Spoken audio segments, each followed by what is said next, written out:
بسم الله الرحمن الرحيم. الحمد لله رب العالمين، والصلاة والسلام على أشرف الأنبياء وسيد المرسلين نبينا محمد وعلى آله وصحبه أجمعين. أما بعد، قال الله جل وعلا في كلامه المجيد: أعوذ بالله من الشيطان الرجيم أعوذ بالله من الشيطان الرجيم بسم الله الرحمن الرحيم. أعوذ بالله من الشيطان الرجيم وَلَقَدْ عَلِمْتُمُ الَّذِينَ اعْتَدَوْا مِنْكُمْ فِي السَّبْتِ فَقُلْنَا لَهُمْ كُونُوا قِرَدَةً خَاسِئِينَ فَجَعَلْنَاهَا نَكَالًا لِمَا بَيْنَ يَدَيْهَا وَمَا خَلْفَهَا وَمَوْعِظَةً لِلْمُتَّقِينَ. سورہ بقرہ کی 2 آیات کی انشاءاللہ آج ہم تفسیر بیان کریں گے، آیت نمبر 65 اور 66۔ سورہ بقرہ میں اللہ رب العزت نے اس آیت کریمہ سے پہلے بنی اسرائیل کے اوپر کیے جانے والے انعامات کا ذکر کیا ہے کہ بنی اسرائیل کو اللہ تعالیٰ نے کن کن نعمتوں سے نوازا۔ ان تمام نعمتوں کی لمبی تعداد فہرست اس آیت کریمہ سے پہلے گنوائی گئی ہے، اور ان لوگوں نے کیسے کیسے اللہ تعالیٰ کی نعمتوں کے ساتھ ناشکری کی، کیسے اللہ رب العزت کی نعمتیں حاصل کرنے کے بعد اللہ تعالیٰ کی نافرمانیاں کی، اور اللہ تعالیٰ نے انہیں کیا کیا سزائیں دی، کیسی کیسی عبرتناک سزائیں دی، ان کا ذکر تفصیل کے ساتھ ہو رہا ہے۔ اور اسی موضوع کو جاری رکھتے ہوئے اللہ رب العزت نے یہاں ایک واقعے کی طرف اشارہ کیا ہے 2 آیات میں۔ یہ 2 آیتیں میں نے آپ کے سامنے پڑھی ہیں، اور اس واقعے کا تفصیلی ذکر سورہ اعراف میں آتا ہے، سورہ بقرہ میں صرف اشارہ کیا گیا ہے۔ اور وہ واقعہ کیا ہے؟ پہلے آیت کریمہ کا ترجمہ سماعت فرمائے۔ وَلَقَدْ عَلِمْتُمْ، وَلَقَدْ اور یقیناً، عَلِمْتُمْ تم سب نے جان لیا، الَّذِينَ اعْتَدَوْا فِي السَّبْتِ ان لوگوں کے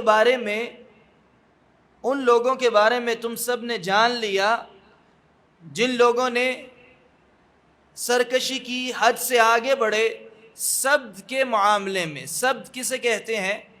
ہفتے کے دن کو۔ وہ لوگ جو ہفتے کے دن میں حد سے آگے گزر گئے، ان کے بارے میں تم نے جان لیا۔ فَقُلْنَا لَهُمْ كُونُوا قِرَدَةً خَاسِئِينَ فَقُلْنَا پس ہم نے کہا، كُونُوا بن جاؤ، قِرَدَةً بندر، خَاسِئِينَ ذلیل اور رسوا ہونے والے بندر بن جاؤ۔ اب یہ آیت کریمہ پڑھ کے ہمیں یہ اندازہ ہو جاتا ہے، سادہ سا ترجمہ سن کے یہ اندازہ ہو جاتا ہے کہ اس میں بہت بڑا کوئی واقعہ ہوا ہے کہ جس کے نتیجے میں سزا کے طور پہ اللہ تعالیٰ نے انسانوں کو کیا بنا دیا ہے؟ بندر بنانے کا ذکر کیا ہے۔ اب وہ واقعہ کیا ہے؟ تفصیل سورہ اعراف میں اللہ رب العزت نے بیان کی ہے، اختصار سے میں اشارہ کروں گا، بیان کروں گا۔ بنی اسرائیل پہ ہفتے کے دن کی تعظیم کو لازم کر دیا گیا، ہفتے کے دن کی تعظیم کو، اور انہیں منع کر دیا گیا، ان پہ پابندی لگا دی گئی کہ ہفتے کے دن تم نے مچھلیاں نہیں پکڑنی، مچھلیوں کا شکار نہیں کرنا۔ اس دن کی تعظیم کرتے ہوئے اس دن سمندر سے مچھلیاں نہیں پکڑنی۔ اور اللہ تعالیٰ نے ایک اور آزمائش اس میں یہ پیدا کر دی کہ ہفتے کے دن ہی زیادہ مچھلیاں آتی تھیں، اور اچھل اچھل کے پانی میں ان کے سامنے آتی تھیں، اور اس دن انہیں مچھلیاں پکڑنے سے منع کر دیا گیا، جبکہ باقی دنوں میں مچھلیوں کی اس طرح تیزی نہیں ہوتی تھی، مچھلیاں نظر نہیں آتی تھی، یہاں اوپر نہیں آتی تھی، دکھائی نہیں دیتی تھی۔ تو اب ان کے دلوں میں لالچ پیدا ہوا کہ اس دن تو مچھلیاں پکڑنا آسان ہے، اور اسی دن ہمارے اوپر کیا لگ گئی ہے؟ پابندی لگا دی گئی، اسی دن ہمیں منع کر دیا گیا۔ یہ اللہ رب العزت کا ان کے اوپر بہت بڑا امتحان تھا کہ میرے حکم کی پاسداری کرتے ہیں یا نافرمانی کرتے ہیں، اس امتحان پہ پورا اترتے ہیں کہ نہیں اترتے، کیا کرتے ہیں یہ؟ تو ان لوگوں نے کیا کیا، اپنی طرف سے چالاکی کی۔ اب وہ مچھلیاں اگر اس دن وہ پکڑ کے شکار کر کے کھاتے ہیں تو ان کے لیے وہ حلال ہوں گی یا حرام ہوں گی؟ کیا ہوں گی؟ حرام ہوں گی۔ اب مچھلی تو حرام نہیں ہے نا، مچھلی کھانا حرام ہے یا حلال ہے؟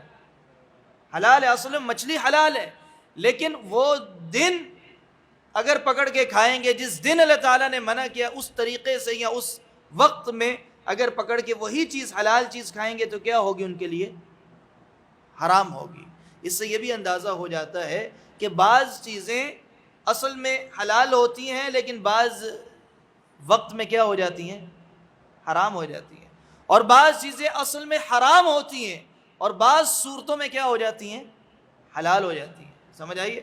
تو شریعت کے احکام جو ہیں مختلف صورتوں میں مختلف اوقات میں بدلتے بھی رہتے ہیں، جو کہ قرآن پاک میں بیان کی گئی۔ جیسے مثال میں آپ کو دیتا ہوں،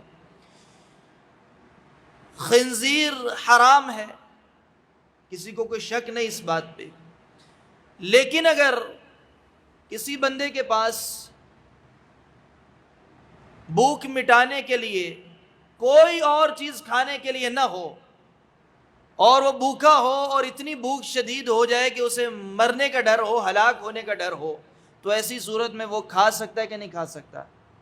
اتنا کھا سکتا ہے جتنا اسے زندہ رہنے کے لیے ضروری ہے۔ یا اسی طرح شراب کیا ہے؟ حرام ہے، یقینی حرام ہے، لیکن اگر پینے کے لیے کچھ نہیں بندے کے پاس اور وہ اس سے پیاسا مرنے کا ڈر ہے، صحرا کے اندر بیٹھا ہوا ہے، اسے پیاسا مرنے کا ڈر ہے، تو ایسی صورت میں کیا کرے گا؟ صرف اگر اس کے پاس شراب ہو تو اتنی استعمال کر سکتا ہے جتنا وہ زندہ رہنے کے لیے ضروری ہے۔ تو یہ بعض صورتوں میں حرام چیزیں بھی ضرورت کے تحت، مجبوری کے تحت کیا ہو رہی ہیں؟ حلال۔ لیکن اسی طرح مچھلی جو کہ اصل میں حلال ہے، اللہ رب العزت نے ہفتے کے دن ان کے اوپر شکار مچھلی کا حرام کر دیا، منع کر دیا، تو اس دن اگر وہ مچھلی شکار کر کے کھائیں گے تو کیا ہو جائے گا؟ حرام کام ہو جائے گا۔ اب انہوں نے کیا کیا؟ حرام کام سے بچنے کے لیے ایک درمیانہ راستہ نکالا، جسے کہا جاتا ہے حیلہ نکالا، بہانہ نکالا۔ پہلے تو وہ رک گئے، انہیں سمجھ نہیں آیا۔ اب جب بار بار مچھلیاں ہفتے کے دن ان کے سامنے آتی، اب آپ سمندر پہ کھڑے ہوں، کسی نہر کے کنارے کھڑے ہوں اور آپ کے سامنے مچھلیاں جا رہی ہوں، چھلانگیں مار رہی ہوں ہوا کے اندر پانی سے نکل کے، تو آپ کا کیا دل کرے گا؟ پکڑنے کا دل کرے گا کہ نہیں کرے گا؟ اگر پابندی بھی ہو حکومت کی طرف سے کہ یہاں مچھلیاں پکڑنا منع ہے، بورڈ لگا ہو، ایک دفعہ بندہ دیکھے گا رک جائے گا، پھر دوسری دفعہ دیکھے گا رک جائے گا، تیسری دفعہ دیکھے گا رک جائے گا، پھر وہ دیکھے گا کہ کوئی ایسا ترکیب نکلے کہ میں بچ بھی جاؤں اس سے اور مچھلیاں بھی پکڑ لوں، پھر وہ پکڑے گا، پھر وہ خود پکڑا جائے گا۔ ایسے ہی ہوگا کہ نہیں ہوگا؟ تو شروع میں تو وہ رکے رہے کہ ہفتے کے دن شکار نہیں کرنا، لیکن بعض تفسیر میں آتا ہے کہ ایک آدمی نے ان میں سے ہفتے کے دن مچھلی پکڑ کے دھاگے کے ساتھ باندھ کے سمندر میں ہی رکھ دی، اور دوسرے دن آیا اتوار کے دن اور آ کے پکڑ کے باہر لے گیا اور پکا کے کھا لی۔ اس نے یہ معمول بنا لیا، پھر اگلا ہفتہ آتا، وہ ہفتے کے دن مچھلی پکڑ کے باندھ دیتا دھاگے کے ساتھ، اتوار کو نکالتا اور پھر کھا لیتا۔ لوگوں کو پتہ چلا کہ مچھلی پکنے کی خوشبو آتی ہے، کہ مچھلی کہاں سے آ رہی ہے؟ اتوار کو تو مچھلی آتی نہیں اتنی، لیکن اس کے پاس مچھلی ہوتی ہے۔ تو جب انہیں معاملے کا پتہ چلا کہ یہ تو ہفتے کے دن ہی مچھلی پھنسا کے رکھ لیتا ہے، اتوار کو نکال لیتا ہے، تو ان لوگوں نے بھی، ان بہت بڑی تعداد نے، سب کے سب لوگوں نے نہیں، بہت بڑی تعداد نے اسی راستے پہ چلتے ہوئے یہ حیلہ نکال لیا۔ یہ تو اچھا کام ہے کہ ہفتے کے دن شکار بھی نہیں ہو رہا، ظاہری طور پہ شکار بھی نہیں ہو رہا، اور مچھلی بھی ہفتے کے دن والی ہمارے پاس آ رہی ہے۔ تو انہوں نے کیا کیا؟ پھر اپنے باقاعدہ کھل کے جال ڈال دیے ہفتے کے دن، اور مچھلی پھنس جاتی اور اتوار کے دن وہ نکال لیتے۔ بعض لوگوں نے گڑھے کھود لیے کہ مچھلیاں انہیں پھنس جاتی ہیں اور اتوار کے دن نکال لیتے تو وہ کھا لیتے. اسے کہتے ہیں حیلہ. اسے کیا کہتے ہیں؟ حیلہ. تو کام انہوں نے وہی کیا جس سے کیا کیا گیا تھا؟ منع کیا گیا تھا کہ مچھلی پکڑنی نہیں. تو انہوں نے کیا کہا کہ ہم پکڑ نہیں رہے, ہم تو روک رہے ہیں, اتوار کو کھا رہے ہیں. اصل مقصد کیا تھا شکار نہ کرنے کا؟ کہ اس دن مچھلی پکڑو گے تو کیا کرو گے؟ کھاؤ گے. تم نے کھانی نہیں. اصل مقصد کھانے سے روکنا ہے کہ ہفتے کے دن کی مچھلی تم نے نہیں کھانی. انہوں نے ہفتے کے دن کی مچھلی روک لی اور اتوار کے دن کھا لی. یہی حرکت منافقین بھی کرنے کی کوشش کرتے ہیں. منافقوں کے اندر بھی اس قسم کی خصلتیں پائی جاتی ہیں. جیسے کہ اللہ تعالیٰ نے سورہ بقرہ کے آغاز میں کیا فرمایا؟ یخادعون اللہ والذین آمنوا. یہ منافقین وہ لوگ ہیں جو اللہ کو دھوکہ دیتے ہیں اور ایمان والوں کو دھوکہ دیتے ہیں. وما یخدعون الا انفسهم وما یشعرون. یہ کسی کو دھوکہ نہیں دے رہے, بلکہ کس کو دھوکہ دے رہے ہیں؟ اپنے آپ کو دھوکہ دے رہے ہیں. وما یشعرون, اور انہیں اس بات کا شعور بھی نہیں ہے کہ یہ اپنے آپ کو دھوکہ دے رہے ہیں. تو ایک بندہ حیلہ اور بہانہ نکال کے حرام چیز کو حلال بنانے کی کوشش کرتا ہے, تو کیا وہ اللہ تعالیٰ کو معاذ اللہ دھوکہ دے سکتا ہے؟ نہیں دھوکہ دے, وہ اپنے آپ کو دھوکہ دے رہا ہے. اللہ تعالیٰ تو دلوں کی جاننے والا ہے, ہمارے ارادوں کو ہم سے, ہمارا ارادہ کرنے سے پہلے جانتا ہے کہ ہمارے دل میں کون سا ارادہ پیدا ہونے والا ہے, وہ پہلے سے جانتا ہے. تو ہم اگر حیلے اور بہانے بنا کے حرام کو حلال کرنے کی کوشش کریں گے تو اللہ رب العزت ہمارے دل کے ارادوں کو جانتا ہے. ہماری اس قسم کی حرکت سے وہ حرام چیز حلال ہو نہیں جائے گی. اور اللہ کے رسول صلی اللہ علیہ وسلم کی حدیث مبارکہ ہے, انہی واقعات کو سامنے رکھتے ہوئے آپ نے اپنی امت کو تنبیہ کی اور ڈرایا, خبردار کیا کہ تم لوگ حیلوں سے کام نہ لینا جس طرح بنی اسرائیل حیلے اور بہانے بنا کے اللہ تعالیٰ کی حرام چیزوں کو حلال کرنے کی کوشش کرتے تھے. تم لوگ حیلوں کے ذریعے حرام کو حلال نہ کرنا, آپ نے اس سے منع فرمایا. اب جب انہوں نے یہ حیلہ نکالا اور اللہ تعالیٰ کی نافرمانی کی, جس کام سے منع کیا تھا وہی کام کیا حیلہ بنا کے, تو اللہ رب العزت نے سزا کیا دی؟ فَقُلْنَا لَهُمْ كُونُوا قِرَدَةً خَاسِئِينَ. تو ہم نے انہیں کہا کونو بن جاؤ, قِرَدَةً بندر, خاسئین حقیر ذلیل بندر بن جاؤ. کون کون سے لوگ ان میں سے بندر بنے, یہ بھی بڑی اہم بات ہے, اور اس کی تفصیل بھی سورہ اعراف میں آتی ہے. ایک گروہ وہ تھا کہ جس نے مچھلیوں کا شکار کرنا شروع کر دیا حیلہ نکال کے. کچھ لوگ اللہ تعالیٰ سے ڈرنے والے بھی تھے ان میں, انہوں نے منع کیا کہ بھائی یہ حرکت نہ کرو, اللہ تعالیٰ نے منع کیا ہے, تمہارے اوپر پابندی ہے ہفتے کے دن شکار نہیں کرنا. ہفتے کے دن والی مچھلیاں شکار تو تم کر رہے ہو, بے شک نکال, اتوار کو رہے ہو, کھا اتوار کو رہے ہو, تو یہ کام نہ کرو. ایک گروہ ایسا تھا جس نے انہیں ڈرایا, انہیں منع کیا. ایک تیسرا گروہ بھی تھا جس نے شکار بھی نہیں کیا اور روکا بھی نہیں. کتنے گروہ بن گئے؟ 3. ایک حرام کام کرنے والے, ایک حرام سے روکنے والے, اور ایک نہ کرنے والے اور نہ روکنے والے, خاموش, جو یہ آج کل کہتے ہیں منو کی لگے, یہی کہتے ہیں نا, میرا کیا جا رہا ہے, جو جہاں لگا ہے لگا رہنے دو. یہ مشہور ہے کہ نہیں؟ اور ایسا کرنے والا اپنے آپ کو بڑا عقل مند سمجھتا ہے کہ میرے سامنے ایک غلط کام ہو رہا ہے, برا کام ہو رہا ہے, حرام کام ہو رہا ہے, اور اگر میں یہ کہتا ہوں کہ میرا کیا جا رہا ہے, وہ کر رہا ہے, اس کا نقصان ہے. ایک گروہ ایسا بھی تھا ان کے اندر. تو یہ 3 گروہ ہو گئے. تو جب اللہ رب العزت کی طرف سے سزا ملی, عذاب آیا کہ اللہ تعالیٰ نے ان کی شکلوں کو بندروں کی شکل بنا دیا, ان کی دمیں نکل آئیں, تو ان میں 3 میں سے 2 گروہوں کو یہ عذاب ملا اور ایک گروہ بچ گیا. کون سا؟ جو منع کرنے والا تھا.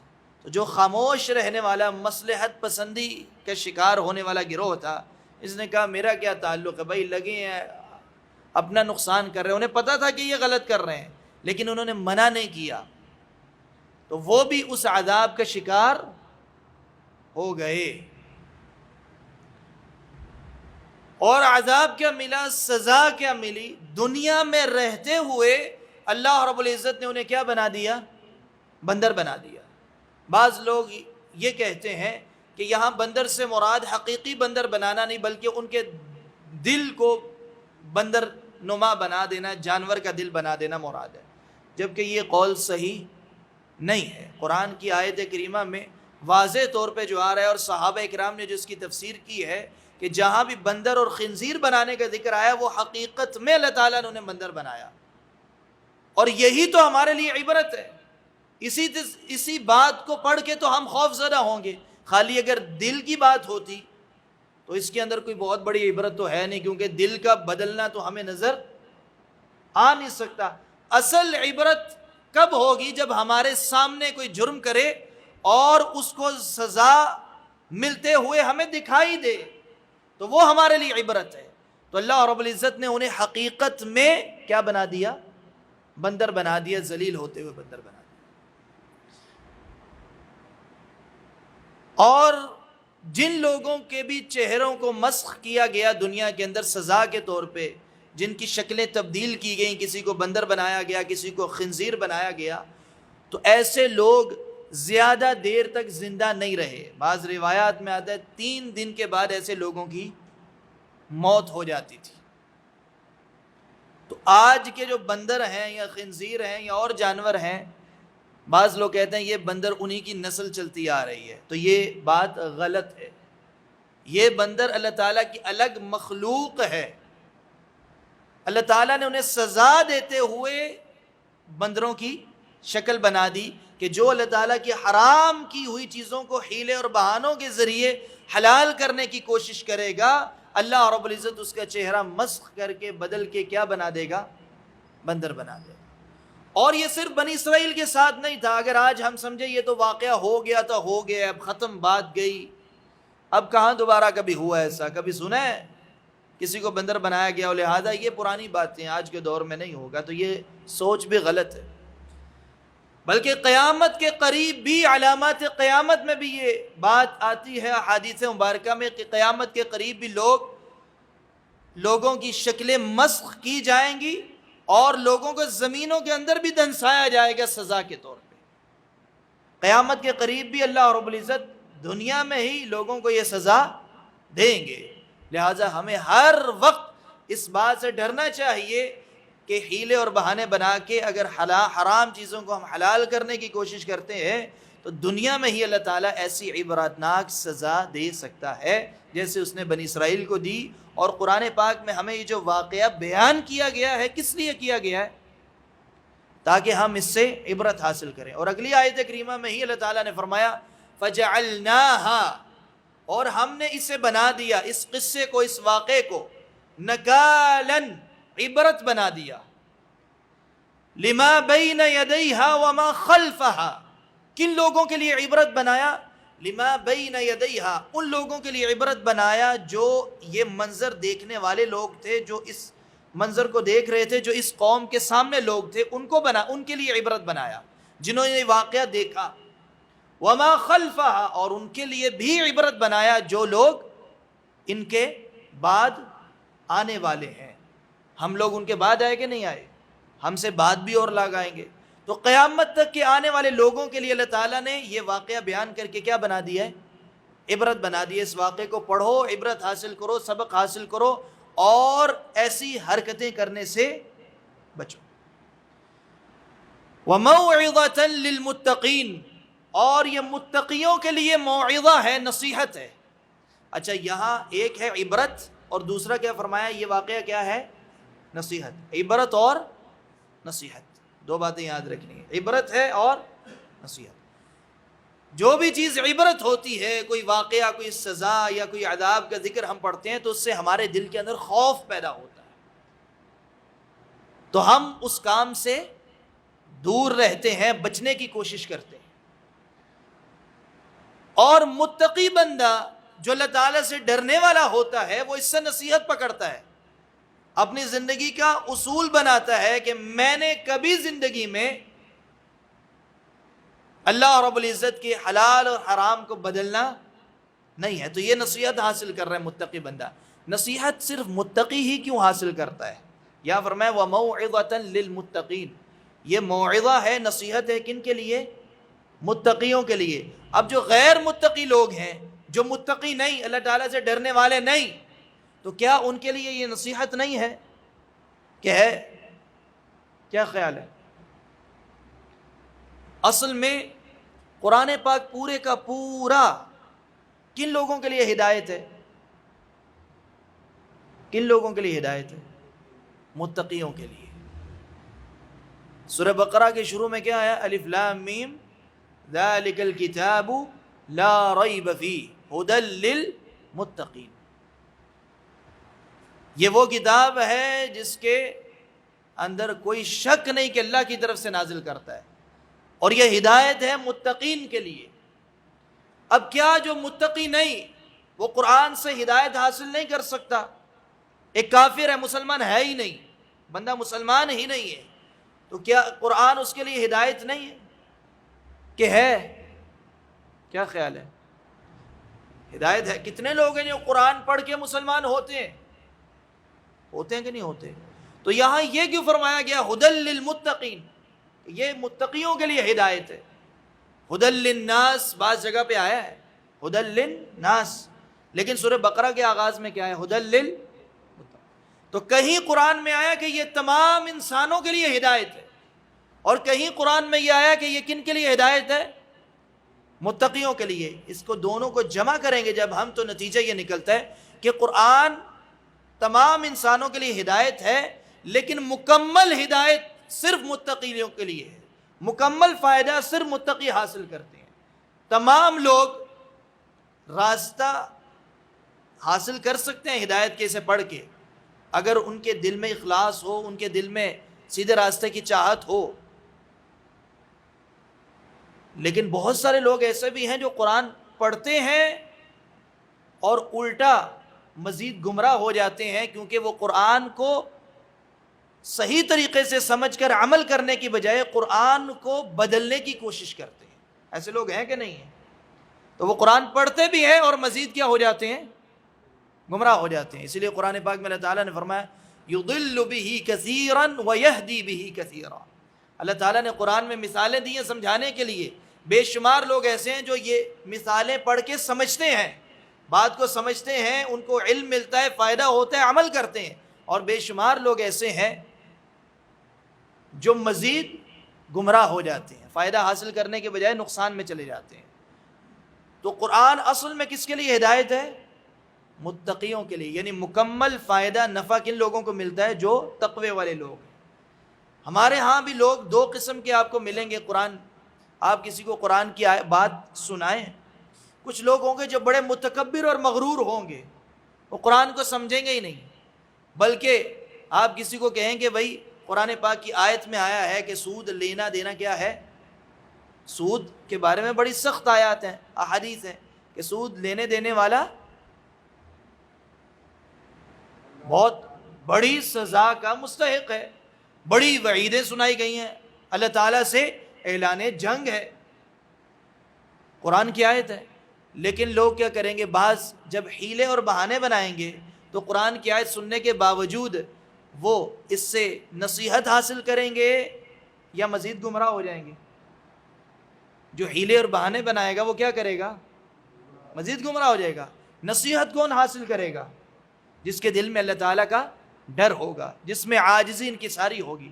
لیکن جو متکبر اور مغرور انسان ہوگا، گھمنڈی انسان ہوگا، جو اپنی خواہشات کی پیروی کرنے والا ہوگا، ہر خواہش دنیا میں پوری کرنے والا ہوگا، وہ کبھی بھی اس سے نصیحت حاصل نہیں کرے گا۔ تو نصیحت اسی کو ملتی ہے قرآن پڑھ کے جو کون ہے؟ متقی ہے، جس کے دل میں اللہ تعالیٰ کا خوف ہوتا ہے۔ تو یہ واقعات پڑھ کے ہمارے دل میں خوف بھی پیدا ہوتا ہے، اور دوسری بات جب دل میں خوف پیدا ہوتا ہے یہی واقعہ ہمارے لیے سبق بن جاتا ہے، نصیحت بن جاتا ہے۔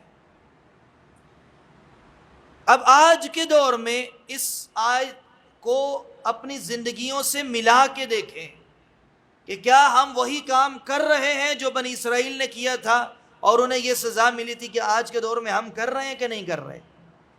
ہمیں تو کسی سمندر سے مچھلیاں پکڑنے سے روکا نہیں گیا، کیا خیال ہے روکا گیا کہیں سے؟ روکا گیا ہے تو یعنی ہم اس کا مطلب بچے ہوئے ہیں، بچے ہوئے ہیں۔ جب ہمیں روکا ہی نہیں گیا سمندر سے مچھلیاں پکڑنے سے، تو پھر اس آیت سے ہمیں سیکھنے کو کیا مل رہا ہے؟ وہاں تو بات سمندر سے مچھلیاں پکڑنے کی ہو رہی ہے کہ ہفتے کے دن مچھلیاں نہیں پکڑنی۔ ہمارے لیے تو کسی بھی دن مچھلیوں کا شکار منع نہیں، کہ ہفتے میں کوئی دن ہے جس دن منع ہے، تو پھر ہمارے لیے اس میں سیکھنے کا کون سا اصول ہے؟ کیا بات پتہ چل رہی ہے؟ ہماری زندگیوں سے اس کا کیا تعلق؟ اصل اصول جو دیا جا رہا ہے وہ یہ دیا جا رہا ہے کہ اللہ تعالیٰ کی حرام چیزوں کو حیلوں کے ذریعے حلال نہ بناؤ۔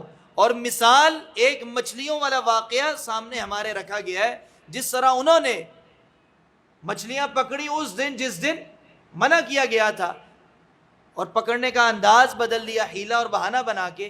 اس قسم کی حرکتیں کرنے سے تم بچو، کسی بھی شکل میں حیلے کے ذریعے اللہ تعالیٰ کی حرام چیزوں کو حلال کرنے کی کوشش نہ کرو۔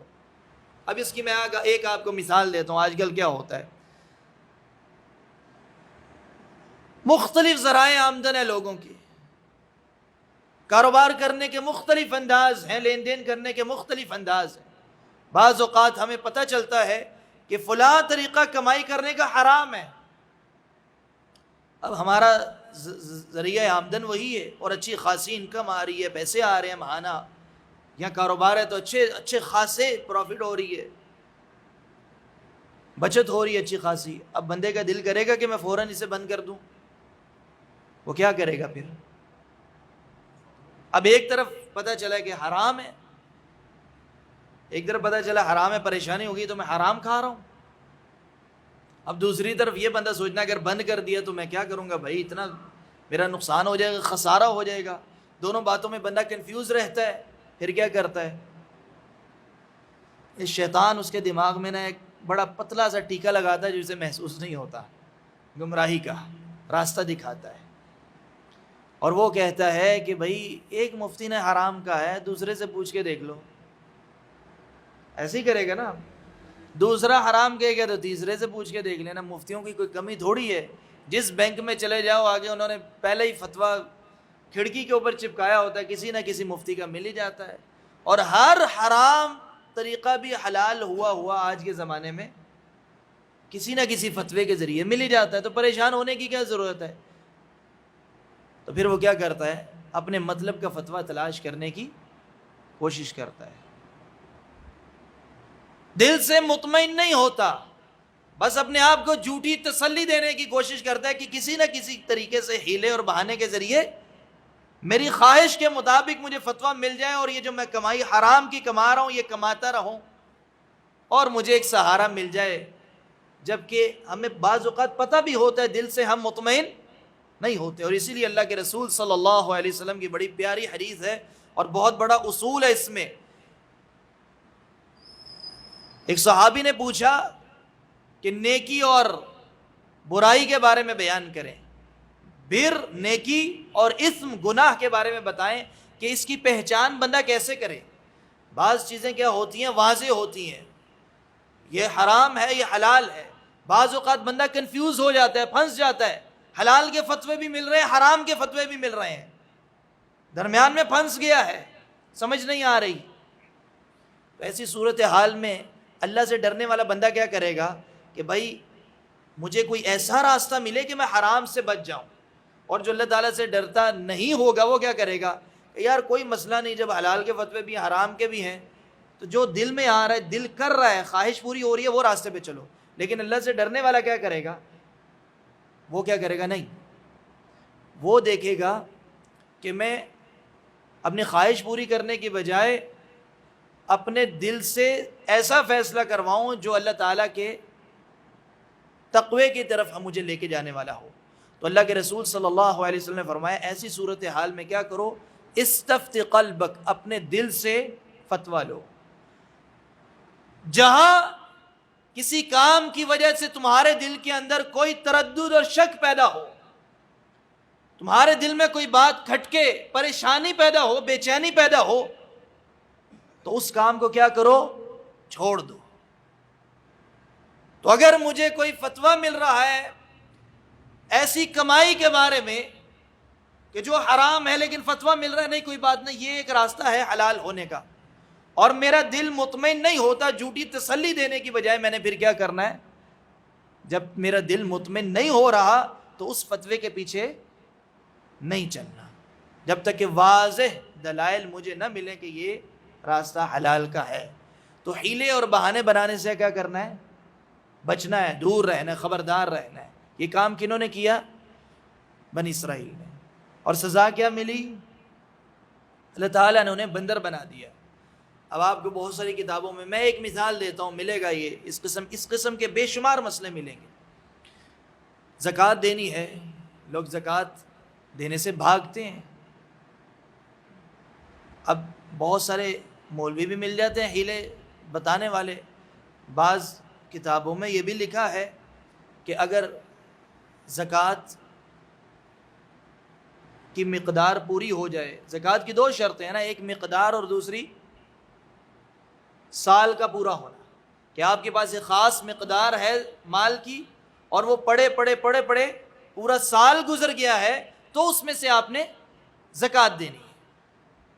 جانوروں کی، بکریوں کی، گائے کی، اونٹ کی الگ الگ ہے، دوسرا جو مال ہے سونا چاندی یا کاروبار اس کی الگ پرسنٹیج ہے نکالنے کی۔ تو مقدار اور دوسرا سال، یہ دو شرطیں ہیں۔ اب اس میں لوگوں کو حیلہ یہ دکھایا گیا کہ اگر تمہارے پاس بیوی کے پاس سونا ہے اور مقدار اس کی پوری ہو گئی ہے، اس پہ زکوٰۃ لازم ہوتی ہے، سال گزر گیا اب نکالنی ہے، تو سال پورا ہونے سے پہلے ایک دن پہلے یا 2 دن پہلے بیوی سونا اپنے خاوند کو گفٹ کر دے، تو کیا ہو جائے گا؟ زکوٰۃ سے بچ گئی کہ نہیں بچ گئی؟ وہ تو اس کا ہو گیا، اب اس کے پاس آئے ہوئے سال پورا نہیں ہوا، وہ انتظار کرے گا اب خاوند اگلا سال پورا ہو، اس کا سال ہونے سے پہلے وہ کیا کرے؟ واپس بیوی کو دے دے۔ اس قسم کی باتیں بھی لوگوں کو بتائی جاتی ہیں۔ تو کیا یہ کام کرنا درست ہے؟ کیا یہ وہی کام نہیں ہے جو بنی اسرائیل نے کیا تھا؟ تو اس طرح کے بے شمار راستے آج بھی لوگ ایجاد کرتے ہیں، تلاش کرتے ہیں، پوچھتے ہیں، 2 3 4 مفتیوں سے پوچھتے ہیں۔ مقصد کیا ہوتا ہے؟ تاکہ ہمارے مطلب کا کوئی نہ کوئی راستہ درمیانہ نکل آئے، ہماری خواہش بھی پوری ہو جائے اور یہ حرام چیز کیا ہو جائے؟ حلال بھی ہو جائے۔ تو تقویٰ جو ہے، تقویٰ کسے کہتے ہیں؟ تقویٰ اسے نہیں کہتے کہ حرام کو حلال بنانا، تقویٰ کہتے ہیں، کسے کہتے ہیں؟ ایک مشہور روایت ہے حضرت عمر رضی اللہ عنہ سے، ابی ابن کعب رضی اللہ عنہ کی روایت ہے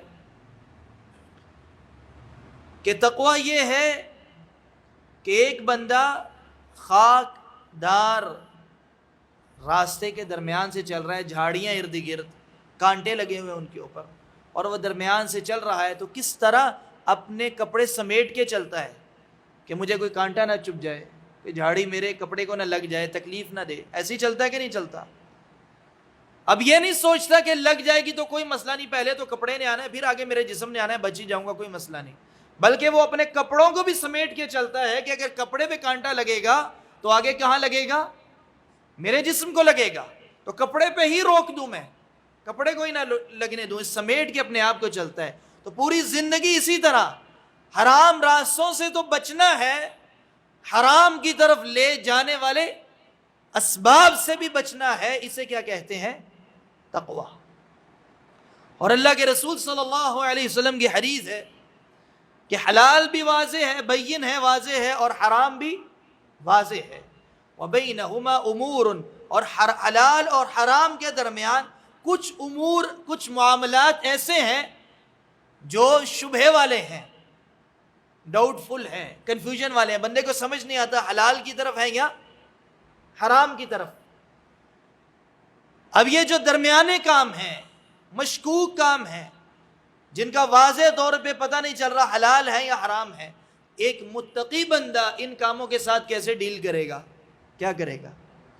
تقوی کا تقاضا کیا ہے کہ بندہ اپنے آپ کو ان درمیانے کاموں سے بھی محفوظ رکھے۔ اگر وہ درمیانے کاموں سے بچ گیا، مشکوک کاموں سے بچ گیا، تو اس کا مطلب ہے وہ حرام سے بہت دور ہے۔ ایک طرف حلال کر لیں، درمیان میں مشکوک کام جو واضح نہیں، اور دوسری طرف کون سے ہیں؟ حرام ہے. ہم نے حلال پہ چلنا ہے. اب جو مشکوک کے پاس آ گیا تو وہ حرام کے قریب ہو گیا کہ نہیں؟ تو پہلے دن وہ سوچے گا کوئی بات نہیں بھائی، حلال نہیں ہے تو حرام بھی نہیں ہے، یہ سوچ کے وہ مشکوک کاموں میں پڑے گا، حرام کے قریب ہوگا. دوسرے دن وہ پھر کیا کرے گا؟ تھوڑا سا ایک قدم آگے بڑھائے گا، کہاں چلا جائے گا؟ حرام کی طرف چلا جائے گا.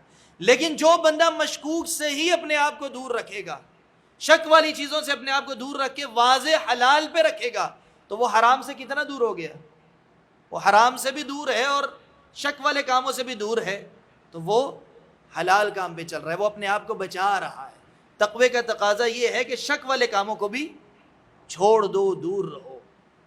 یہاں تک آج ہم اپنے درس کو روکتے ہیں، انشاءاللہ اگلی آیت کریمہ سے اگلے درس میں آغاز کریں گے. وصلی اللہ علی نبینا محمد وعلی آلہ وصحبہ اجمعین.